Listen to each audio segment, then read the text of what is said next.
It is December 29th, 1890. The temperature is well below freezing.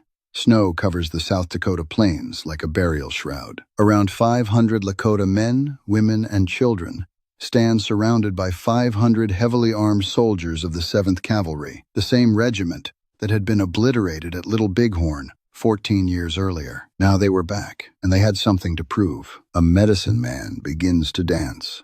He throws dust into the air and cries out that the soldiers' bullets cannot touch them. The ghost shirts will protect them.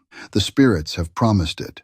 Then a single shot rings out. Nobody will ever know with certainty who fired it. What happened next would be called a battle by some and a massacre by others. But here is the question that will haunt this entire story. How did a peaceful religious ceremony, a circle of people holding hands and singing without even a drum, lead to one of the most devastating confrontations in American history? Welcome to Frontier Uncensored. I am your host, Dustin, and today we are going deep into the ghost dance movement and the events at Wounded Knee Creek. If this is your first time here, subscribe and hit that notification bell because we cover the stories history class left out. Now, let us go back to the beginning. To understand Wounded Knee, you have to understand what the Lakota Sioux had already lost before a single shot was fired on that frozen December morning. By the 1880s, the great era of open plains warfare was effectively over. The Native American nations that had once commanded millions of acres of the American West had been systematically broken. Treaties had been signed and shattered. Reservations had been drawn up, shrunk, and redrawn again. The buffalo herds, which had numbered in the tens of millions, had been hunted to near extinction, partly through deliberate federal policy designed to starve the Plains tribes into submission. The Lakota Sioux had been among the fiercest resistors. In 1876, at the Battle of Little Bighorn, Sitting Bull and Crazy Horse led combined Sioux and Cheyenne forces to annihilate a column of the Seventh Cavalry under General Custer. It was one of the most stunning military victories in the history of Native resistance. It was also, in retrospect, the beginning of the end. The federal government responded with overwhelming force. By 1877, Crazy Horse had surrendered. Sitting Bull had fled to Canada. The remaining Sioux were placed on reservations in Dakota Territory, not just removed from their land, but placed under the total authority of federal agents who controlled their food supply, their movement, and increasingly, their cultural practices. Think about that for a moment. These were people who had been fully sovereign for thousands of years. Hunters, warriors, ceremonialists, storytellers. Now they were dependent on government rations that frequently arrived late, were inadequate, or were fraudulently distributed by corrupt agents. They could not leave the reservation without permission. They had no vote. They had no legal standing as citizens. They were, in the eyes of federal law, wards of the state. And then, just as desperation reached a breaking point, word came from the West. Word of a vision. Word of a promise. His name was Wovoka, and he was a Paiute religious leader from Nevada. In 1889, during a solar eclipse, Wovoka claimed he had died and been carried before the Great Spirit. What he was shown there would ignite a continent. The spirits of the dead were alive, Wovoka said. The ancestors were waiting. And if the people danced, if they performed a specific ceremony with purity of heart, the world would be transformed. The earth would swallow the white settlers. The buffalo would return. The dead would be resurrected. And Native Americans would inherit a renewed world. This was not just a religious message. It was a survival narrative wrapped in spiritual language. It gave people who had lost nearly everything a framework for hope that required no rifles, no uprisings, no politics, just faith, just dancing. The ghost dance spread with remarkable speed across dozens of nations. It reached the Lakota Sioux reservations in South Dakota by late 1890, where it was embraced with an intensity that surprised even its own practitioners. Sitting Bull, who had by then returned from Canada and was living under surveillance at the Standing Rock Reservation, permitted the dance to be taught at his camp. Chiefs at Pine Ridge, Rosebud, and Cheyenne River all permitted it. Here is where the story takes a critical turn, because the ghost dance that spread among the Lakota was not quite the same as Wovoka's original vision. The Lakota added something: ghost shirts, special garments painted with sacred symbols, believed by some practitioners to be impervious to bullets. Wovoka himself never claimed this. He preached peace explicitly. But by the time the message reached the desperate communities of South Dakota, it had been transformed by the depth of their suffering. Now ask yourself, what does it say about the conditions on those reservations that people would genuinely believe a shirt could stop a bullet? That is not a sign of irrationality. That is a sign of a people who have run out of every other option. The reaction from white America was not curiosity, it was panic. Government agents and newspaper correspondents began filing alarming reports through the autumn of 1890. They described the ghost dancers as wild, frenzied, dangerous. One agent reported that the Lakota seemed willing to go to war over their obsession with the ceremony. Another described women collapsing in states of religious ecstasy and called the whole spectacle indecent and demoralizing. What these observers were actually witnessing was grief being processed through ceremony. The ghost dance circle included men, women, children, the elderly, the sick, even those near death. Participants would hold hands, move clockwise, sing without instruments, and sometimes enter trances in which they claimed to see their departed relatives. These were people in profound mourning for a world that had been taken from them. But that is not how it was reported. The press, which had largely ignored the ghost dance through most of the autumn, suddenly discovered it in November of 1890. And ran with the most sensational possible framing. Stories of imminent outbreaks flooded newspapers across the country. Estimates of 15,000 fighting Sioux were printed, despite the fact that there were only around 4,200 active ghost dancers on the reservations, the majority of whom were women, children, and the elderly. The actual population of Lakota Sioux in the United States at this time was approximately 18,000 people, total, in a country of 63 million. Yet the coverage suggested an existential threat on the horizon. On November 13, 1890, President Benjamin Harrison ordered the Army into the Sioux reservations. 1/3 of the entire United States Army mobilized for this operation. General Nelson Miles arrived on the plains, commanding forces that included the rebuilt 7th Cavalry, the regiment that had been destroyed at Little Bighorn, the largest military deployment since the Civil War, against 4,000 dancers who were asking for the return of their dead. With the army on the move, federal officials decided to decapitate the ghost dance movement at its source. And for James McLaughlin,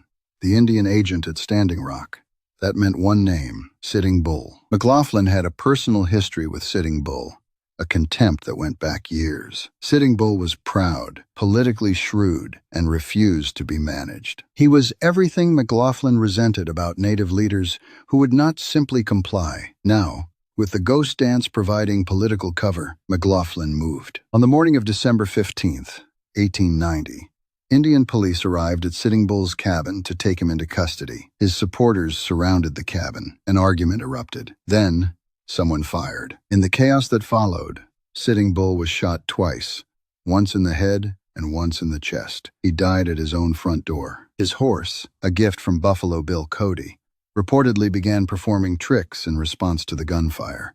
Muscle memory from the Wild West show, dancing on a freezing morning while its owner lay dying in the dirt. The death of Sitting Bull sent shockwaves through the Lakota communities.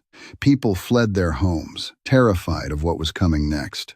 Families packed what they could and moved toward the Badlands, seeking refuge. Among those fleeing was a band led by Chief Spotted Elk, also known as Bigfoot, a Miniconjou Sioux chief who suffered from severe pneumonia. His band, around 350 people, began moving through brutal winter conditions toward Pine Ridge, where they hoped to find protection with Chief Red Cloud. They were intercepted on December 28th by Colonel James Forsyth and the 7th Cavalry. Spotted Elk, too ill to ride, was lying in a wagon.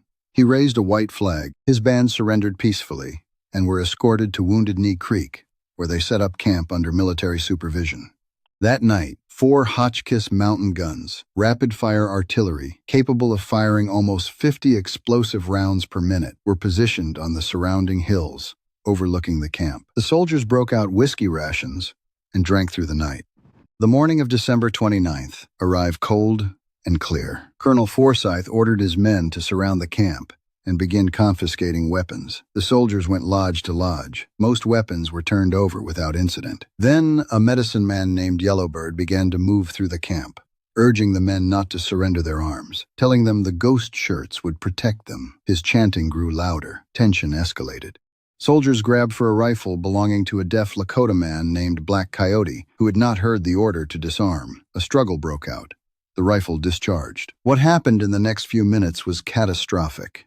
The soldiers opened fire at close range into a camp packed with men, women, and children. The Hotchkiss guns on the hills began raking the camp with explosive shells. The Lakota men who had not already perished attempted to fight back with knives, rocks, and the few weapons they had managed to conceal. But they were overwhelmed within minutes. Women grabbed their children and ran up the creek bed, trying to reach the cover of a ravine. The artillery followed them. Soldiers on horseback pursued those who fled. Bodies were found up to 3 miles from the camp. When the firing finally stopped, the gulch was filled with the fallen. Approximately 150 Lakota had perished, though some historians place the number significantly higher. 2/3 of them were women and children.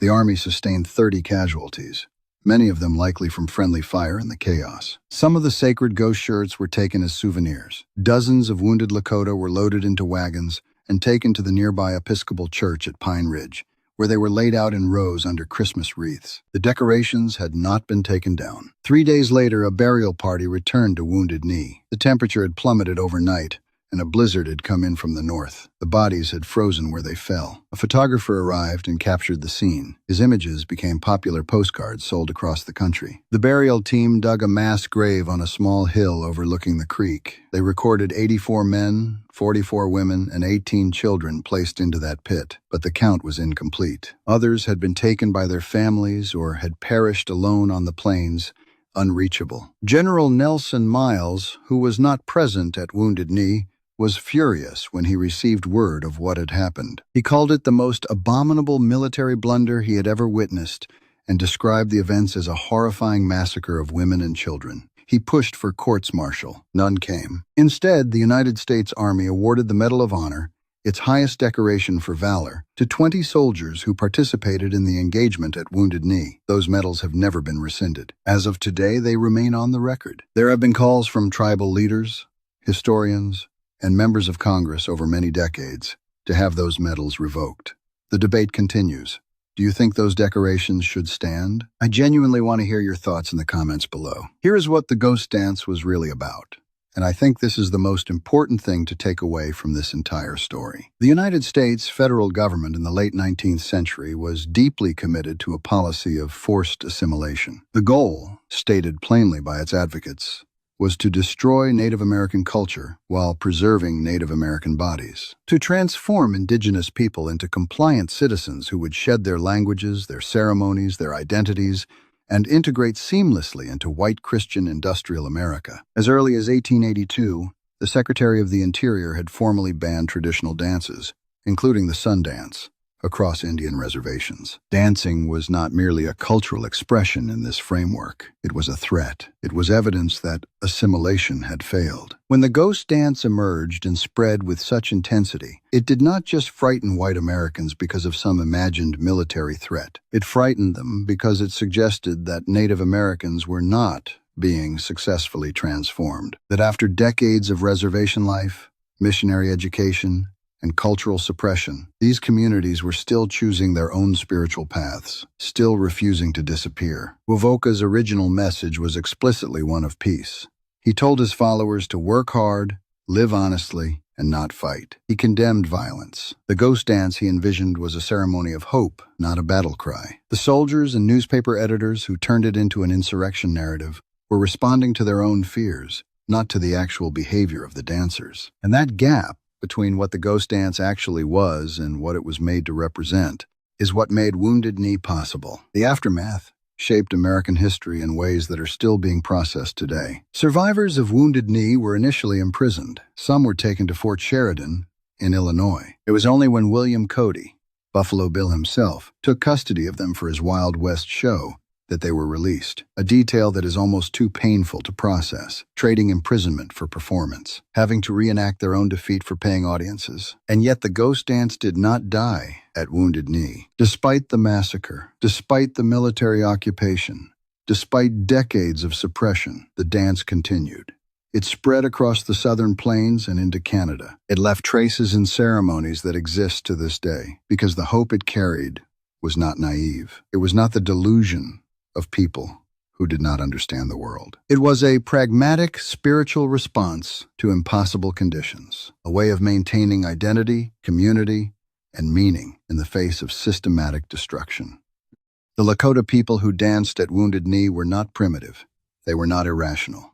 They were human beings, navigating the collapse of their entire world with the tools available to them. And when a government that had already taken their land, their food, their movement, and their children began to take even their religion, they danced. 20 years after Wounded Knee, well into the 20th century, the ghost dance was still being performed in communities across the plains. There is something in that fact that resists easy explanation. These were not people clinging to a failed idea. They were people who understood what it meant to keep something alive when the world tells you it is dead. The tragedy of Wounded Knee Creek is not just a story about violence. It is a story about what happens when one civilization decides that another civilization's survival is a problem to be solved. When the dress, the dance, the prayer of a desperate people becomes classified as a military threat.